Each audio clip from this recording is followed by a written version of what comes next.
തെളിച്ചമേകാൻ പൊൻപുലർക്കാലം വെളിച്ചമാകും നുറുങ്ങുവെട്ടം പക്ഷിപരാഗം തെളിച്ചു കാട്ടും വരുന്നു ദൈവം മനസ്സിനുള്ളിൽ തിളക്കമേകിടാൻ,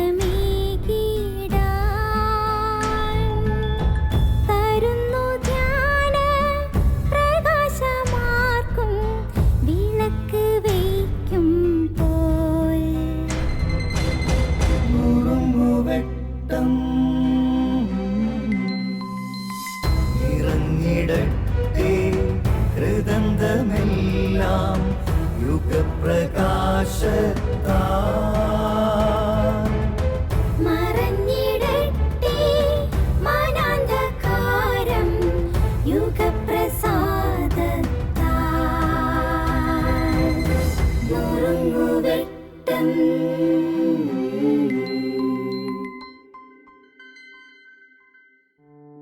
പ്രിയമുള്ളവരെ, എൻ്റെ അമ്മച്ചി എന്നോട് പറഞ്ഞൊരു കാര്യമുണ്ട്. എന്നെ ഒരുപാട് സ്വാധീനിച്ചിട്ടുള്ളൊരു കാര്യമാണ്. മോനെ, എഴുന്നേറ്റ് നിൽക്കുന്നവർക്ക് വീണവരെ എഴുന്നേൽപ്പിക്കാൻ പറ്റൂ. വീണ് കിടക്കുന്നവർക്ക് ഒരിക്കലും വീണവരെ എഴുന്നേൽപ്പിക്കാൻ പറ്റില്ല. വീണ് കിടക്കുന്നവർ പലർക്കും യാത്രകൾക്ക് തടസ്സമാണ്. അവരെ തട്ടി മറ്റുള്ളവർ വീഴാനാണ് സാധ്യത. അവരുടെ കൈകളിൽ പിടിക്കുന്നവരും വീഴാനാണ് സാധ്യത. അതുകൊണ്ട് നീ എഴുന്നേറ്റ് നിൽക്കണം.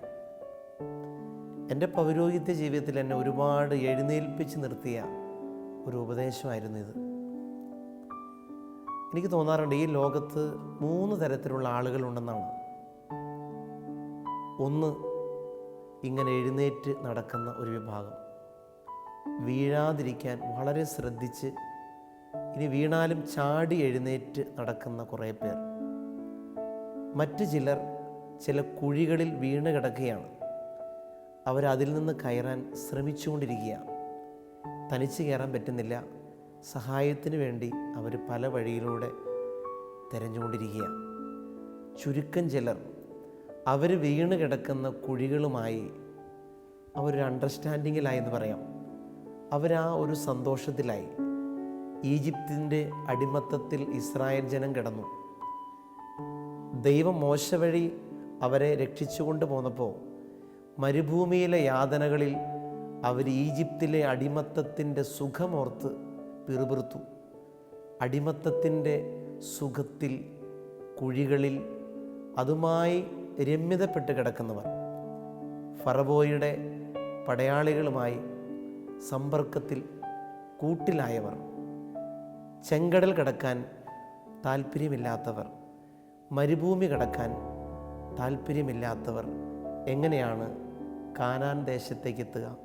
എങ്ങനെയാണ് അവർ എഴുന്നേറ്റ് നിൽക്കാൻ അവർക്ക് സാധിക്കുക? നമുക്ക് ഇന്നു മുതൽ അങ്ങനെ ശ്രമിച്ചാലോ? ഒരിക്കലും അടിമത്തത്തിൻ്റെ ഫറവോയും അവൻ്റെ പടയാളികളുമായി സമ്പർക്കത്തിലാകരുത്. ചെങ്കടൽ കടക്കാൻ മടിക്കരുത്. മരുഭൂമി താണ്ടാനും നമ്മെ കാത്തിരിക്കുന്നൊരു കാനാൻ ദേശമുണ്ട്. നമ്മൾ എഴുന്നേറ്റ് നിന്നാലല്ലേ വീണ ഒരുപാട് പേരെ എഴുന്നേൽപ്പിക്കാൻ പറ്റൂ. അനേകം പേരെ ഈ ചെങ്കടൽ കടത്താൻ പറ്റൂ. മരുഭൂമി താണ്ടി കാനാൻ ദേശത്ത് എത്തിക്കാൻ പറ്റൂ. എഴുന്നേൽക്കാം അവനോടൊപ്പം. ദൈവം അനുഗ്രഹിക്കട്ടെ.